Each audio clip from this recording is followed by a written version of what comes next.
Penn State tight end Tyler Warren is getting ready to face his most difficult challenge of the season against a stingy Notre Dame defense. Can he get the job done? We'll talk about this and more coming up next.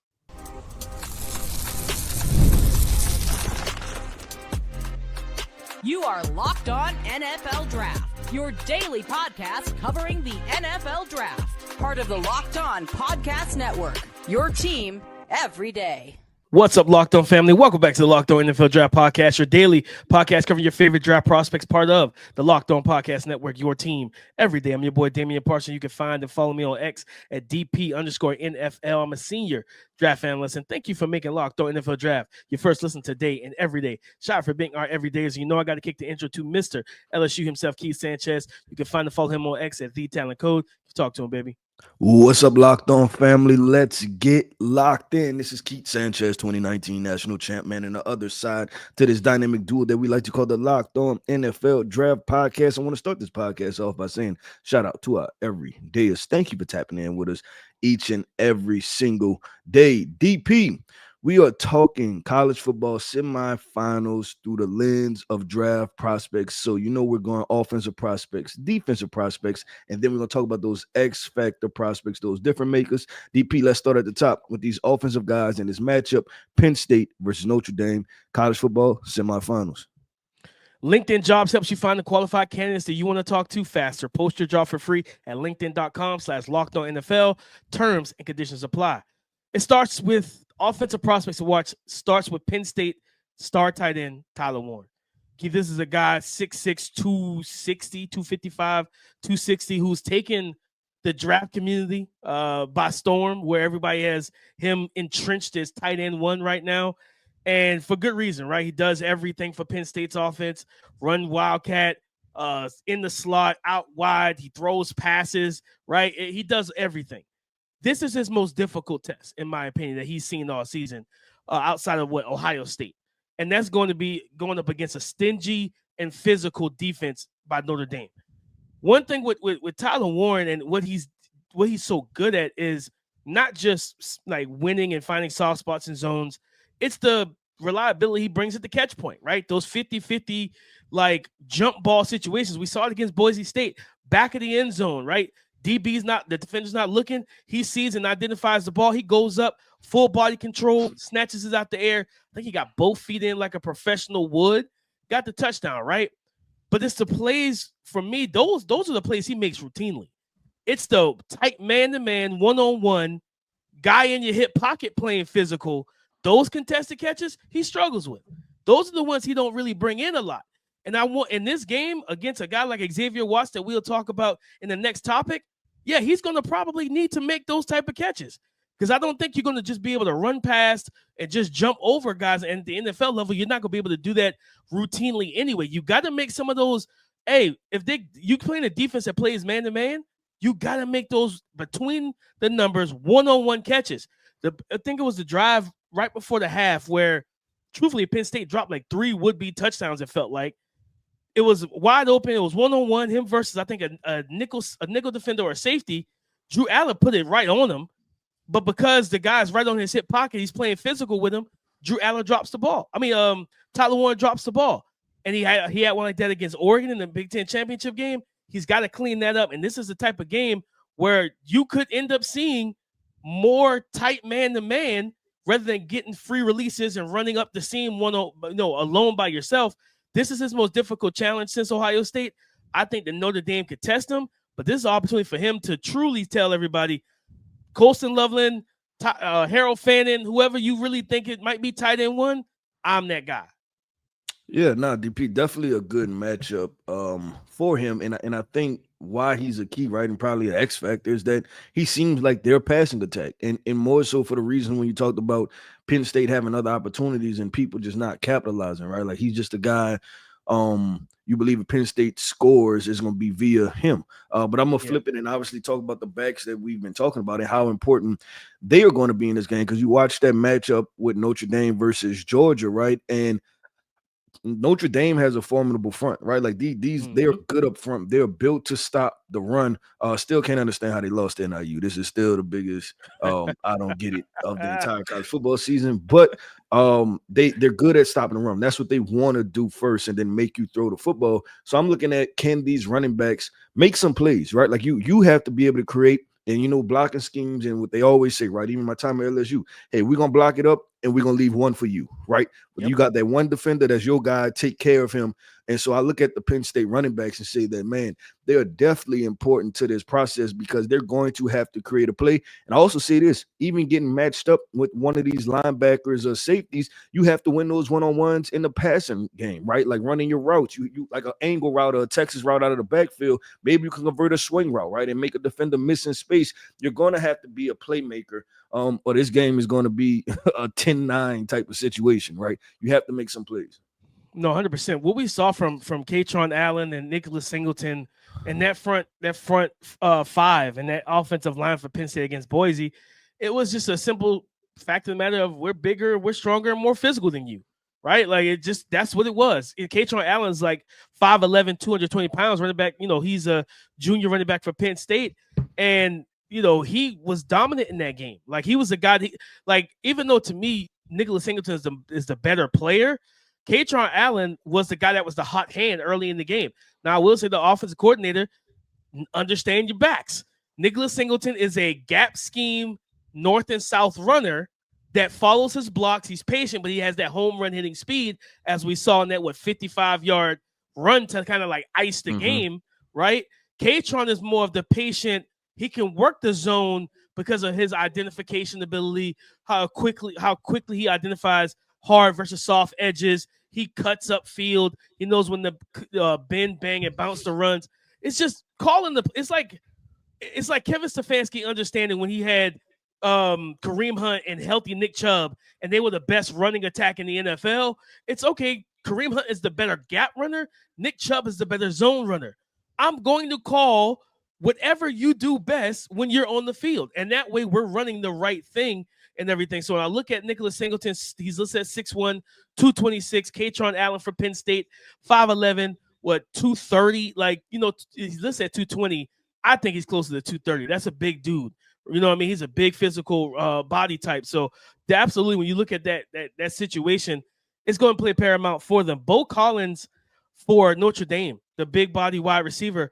Notre Dame's passing attack couldn't really get going. That pressure package from Georgia, they would send pressure, they would live on the island, and those receivers got some young, speedy guys, but they weren't getting open quick enough. Riley Leonard, he was okay as a passer, but it really wasn't nobody open. And when he struggles against pressure, I expect that Penn State's going to try to heat him up and do the same thing Georgia did. These receivers have to win. And Bo Collins, I think it starts with him, in my opinion. He's the big 6'3", 200-plus pound guy that transferred from Clemson to Notre Dame. Bo Collins got to get it done. And against a secondary that has, to be honest, against Boise State, those Boise State receivers were giving that secondary some issues in that game. Like Maddox Madsen was able to have some success when they protected him, and him able to throw down the field, throw whether it was back shoulder fades, in cuts, stuff like that. He was having success. Like Riley Leonard is a far better quarterback.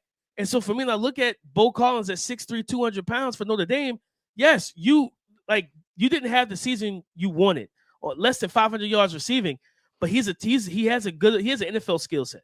So you're talking about back shoulder fades, 50-50 balls. He tempos his routes and his releases. He can win on slants and in breakers. Be a power forward for this offense because they needed him and Mitchell Evans, the tight end, the big 6'5", 6'6" guy, 250, 60 pounds. He reminds me a little bit of Michael Mayer, Keith. Low-hanging fruit because they both played for the Golden Domers. But he reminds me of Michael Mayer simply because he's not going to be a high-end athlete, but he knows how to get open. He can find the soft spots in the defense, right? And he knows how to be a big-body target for your quarterback. Just get what's there and keep us ahead of the chains. Yep, I agree with DP. Let's keep this thing going and flowing. And coming up next, we are going to do the defensive prospects to watching this matchup. And in my opinion, this is probably going to be a defensive game, right? So stay tuned for that as we go through these important defensive prospects, 2025 NFL draft to watch. Growing your small business in 2025 comes down to how well you can hire. And let's face it, better hires start with smarter insights. That's where LinkedIn comes in. With the strongest hiring data available, LinkedIn helps you identify the right candidates, giving you the confidence to make the best decisions for your business. I've used LinkedIn Jobs myself, and I can tell you it's a game changer when it comes to hiring the right fit. Small businesses are wearing a lot of hats, so every hire is crucial. LinkedIn gets that.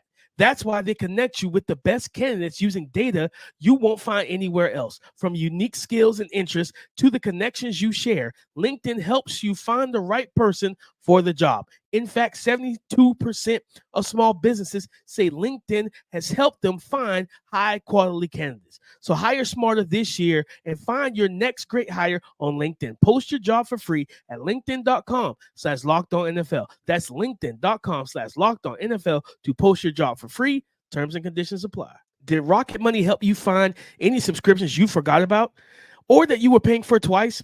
That definitely happened to me. I had a few subscriptions that I didn't even realize I was still paying for. And Rocket Money made it so easy to track them all down. It's like having a personal assistant for your finances. Rocket Money is a personal finance app that helps you find and cancel your unwanted subscriptions, monitors your spending, and helps lower your bills so you can grow your savings. It brings everything together in one place, whether it's subscriptions, your spending habits, or even the goals you want to hit this year. Rocket Money has over 5 million users and has saved a total of 500 million in canceled subscriptions, saving members up to $740 a year when using all of the app's premium features.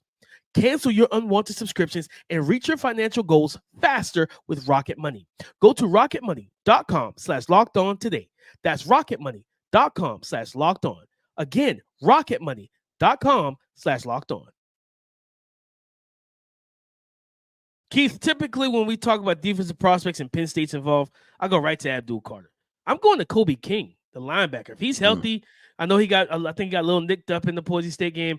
If he's healthy and ready to go, he's going to be a very key piece to their run defense. Specifically, we saw, and I don't know the status of Jeremiah Love right now because he had like a knee injury, and I think it was an injury he's been kind of nursing all season. The running back for Notre Dame, their top offensive player. And so if he's not fully healthy or if he can't go at full strength or close to full strength, it'll be Jadarian Price, and it'll be Riley Leonard. And we saw that against Georgia. 3rd and 3, 3rd and 4, 4th and 3, 4th and 2. They went QB run out of shotgun, out of pistol. You know what I mean? Your linebackers flowing and crashing downhill and filling those run lanes is what's going to keep them from converting those 3rd and 4th and shorts and getting your offense the ball back. And when you said at the end of the last topic, you said this could be a defensive game. I'm kind of expecting it to be a defensive game. If you are a fan that wants 45-43, don't watch this game. I don't think you're going to be happy with the score in this game. I'm picking the under, Keith. I think these are two defensive teams who are going to give the opposing offenses every bit of hell they can handle. But I think Kobe King, his ability to work downhill, to blitz, to play the run, but also dropping off underneath where Riley Leonard does like to target. We talked about Mitchell Evans, the tight end. I think Kobe King could be a very big X factor, but a guy to watch because, again, he's a really talented linebacker prospect, whether he declares or not. Like this guy can play all 3 downs. He's going to be big for that Nittany Lions defense. Yeah, and you mentioned Abdul Carter, DP. I think it's important to talk about. Is he? I guess the reports are still out there, right, to see if he's going to play or not.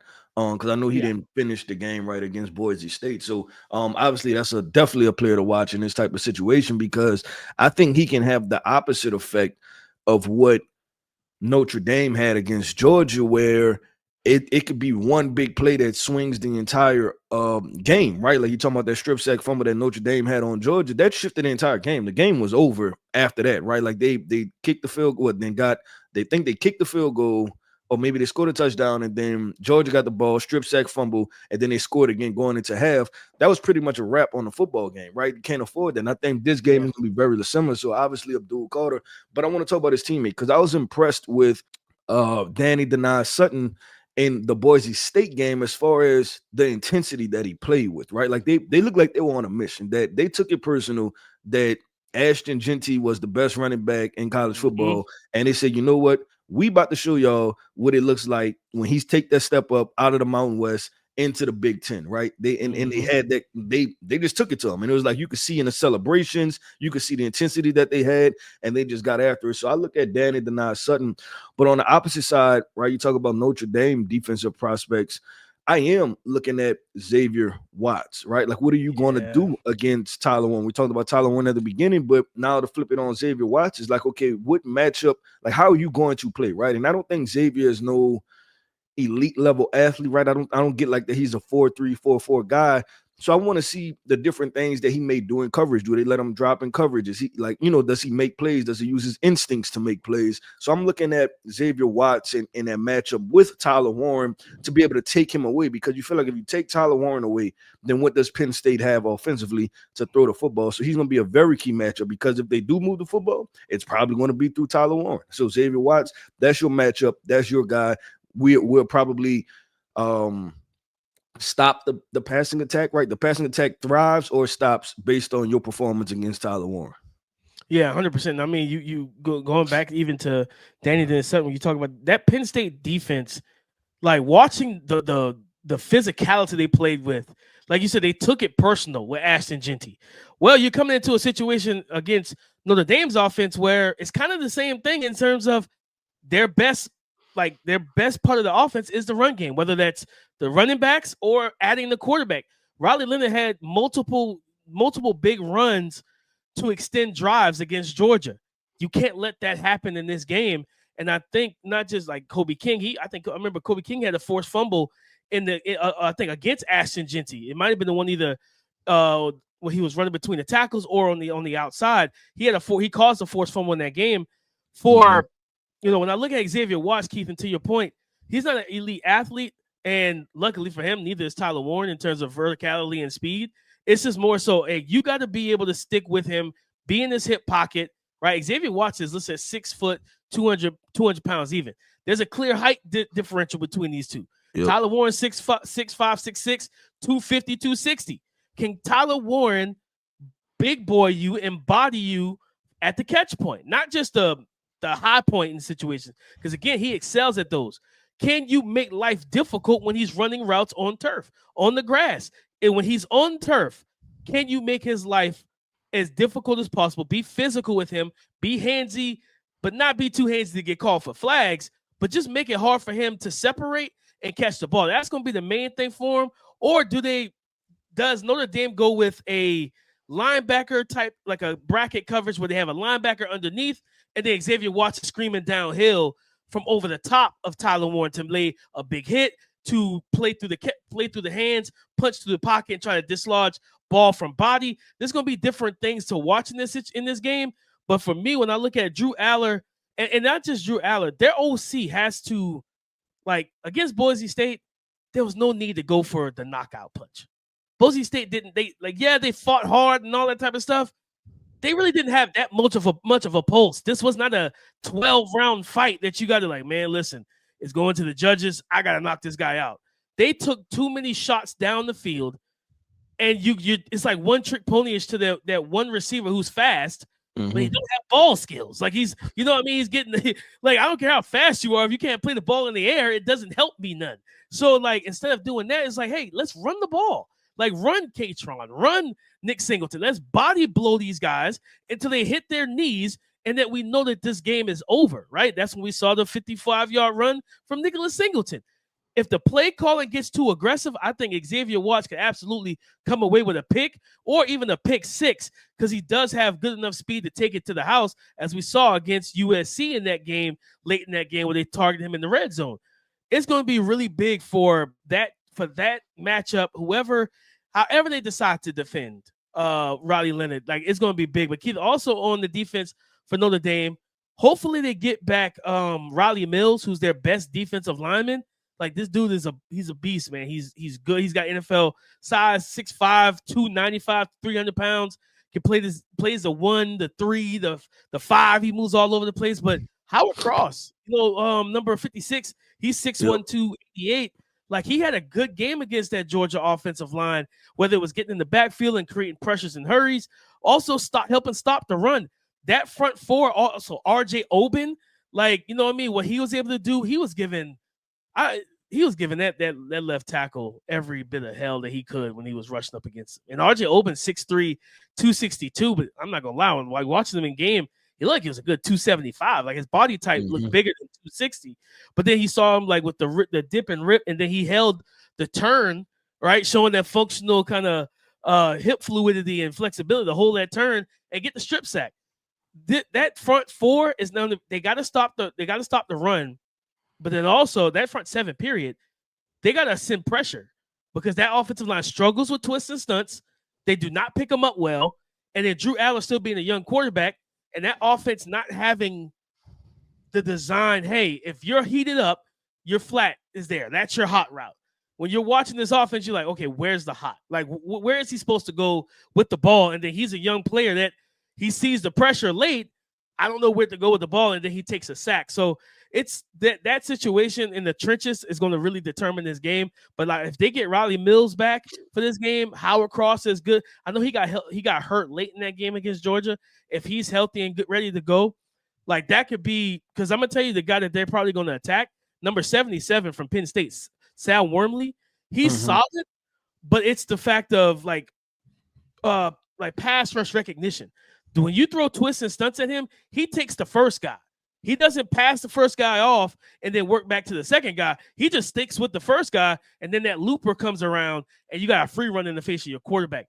They struggle, and then there was multiple times the left tackle was on his back against Boise State. The left guard was on his back against Boise State. If you struggle with those guys on that defensive line, Riley Mills and Howard Cross, if they're healthy, and RJ Oben, or they're going to power through you as well. So the trenches are going to determine this game big time.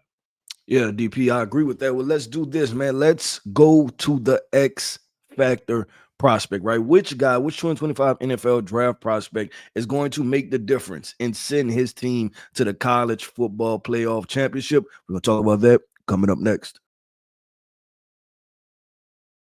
Today's episode is brought to you by FanDuel, America's #1 sportsbook. From big upsets to game-winning drives, the NFL playoffs are better with FanDuel.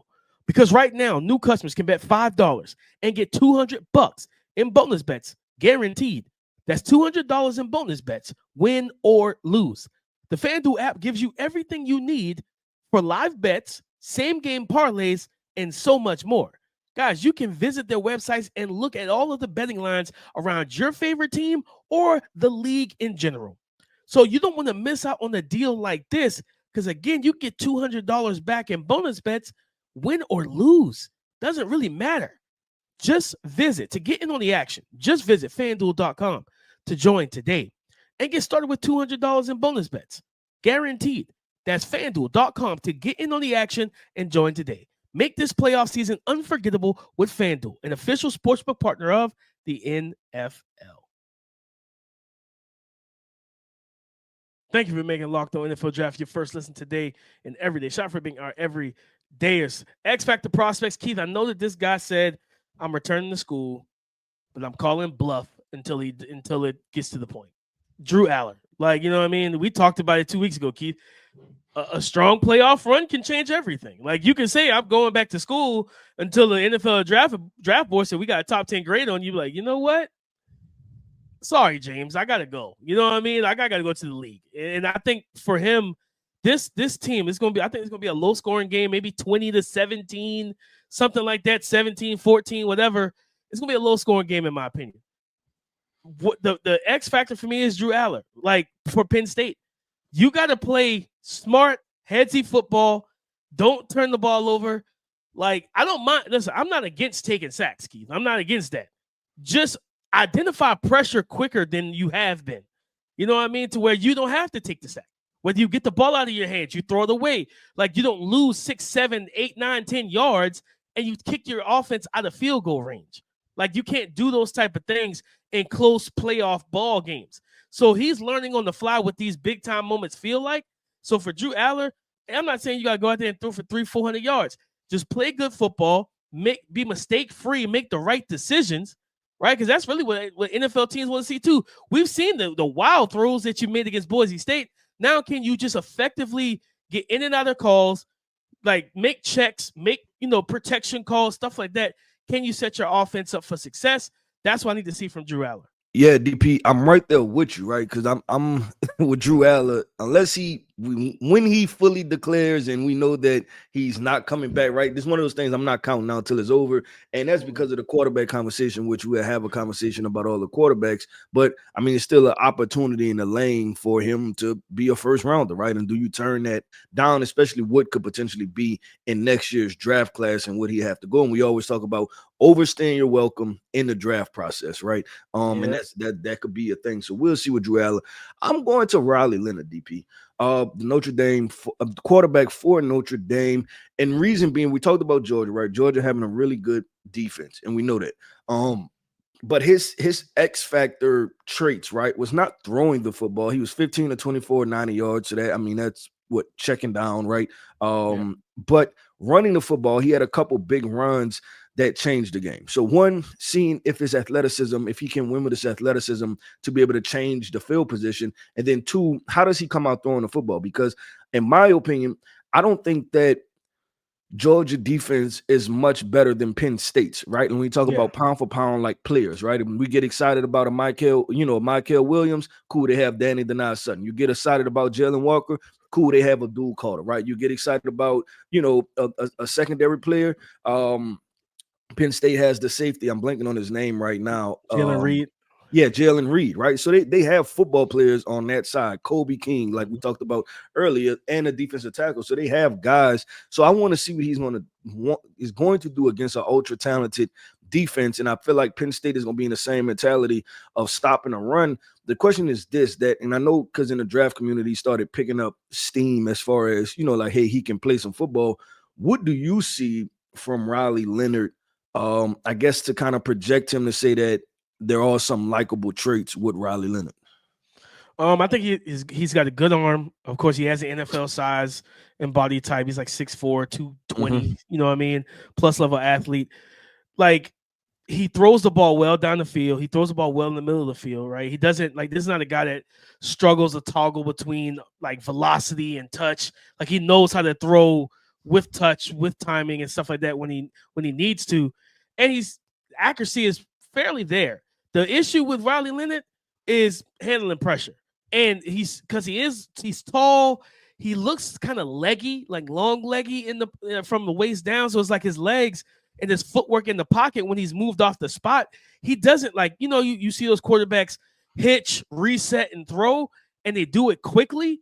That's not Riley Leonard. And that's kind of a problem with his profile. Like, when you pressure him, and you see it with Georgia, when they got pressure, when they sent a free runner at him, okay, yeah, if you can slide and evade the guy, how quickly can you get your hips and feet back underneath you, a solid throwing base, and then get the ball out? It's a little bit of an elongated process. And with that being the problem, that's a clear deficiency in this game, to where that's what teams are going to try and do the further you play in your career. They're going to try and heat you up. They want to get pressure on you. They'll move you off the spot. Keith, if you let Riley Leonard sit in the pocket, oh yeah, he'll find the open guy. But it's moving him off his spot, making him uncomfortable like that. And even though he is a good athlete, he's not twitchy. He's not a sudden mover. So it's like, because he doesn't have that elite suddenness in the pocket to be able to move and twist and turn and evade and then get out, like, he can be caught in the backfield trying to gear up. So I think with him, that's why I think an Abdul Carter being healthy in this game could be a problem for Notre Dame, because you can't have that wasted movement and wasted motion and wasted time with an Abdul Carter. And the crazy, there was a shout out to Jordan Reed, our guy Jordan Reed, after the Boise State game, he put up a clip from early in the game. They ran a twist and stunt with Abdul as the looper on the inside, and he bent around the guard like he was bending around a tackle. You don't see guys like work from outside back inside and dip and bend on the interior. Like, it was freaky to watch. Like, he has that. I'll say this, Keith. Abdul Carter has that Von Miller type of bend. That bend ability to work the corner and the edge and the just 90-degree angle, the stuff they talk about in sports science and all that. Like, he can do that. if Riley Leonard wants to be successful, he's got to know where that guy is at all times. He's just got to be quicker with his body, with his movement. Because if he's not, he's going to be dead to rights against this pass rush. Yeah, and I guess, just looking at it, right, like in evaluating Riley, that's why I wanted to see what the momentum was that was picking up for Riley, because I watched him last year, and what game was it? I think it was the Florida State game, right? I think it was like a day, like during the weekend, like maybe been a Friday night, and not this version of Florida State, right? Yeah. The other version, right? The good version of Florida State.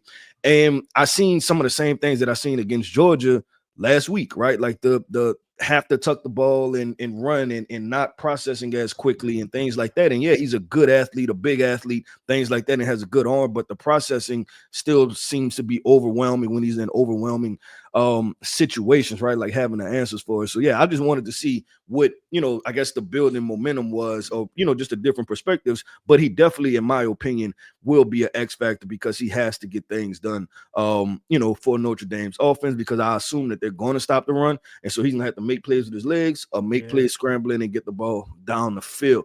But DP, that wraps up another episode, man, of the Locked On NFL Draft Podcast. I want to end this podcast off by saying shout out to our everydayers. Thank you for tapping in with us each and every single day. Every listen is greatly appreciated here over at Locked On NFL Draft. I am Keith Sanchez. You can find me on X at The Talent Code. That right there is my guy, my co-host, Mr. Damian Parson. You can find him on X at DP_NFL. Like we like to say, man, y'all come talk to us because we like to talk back.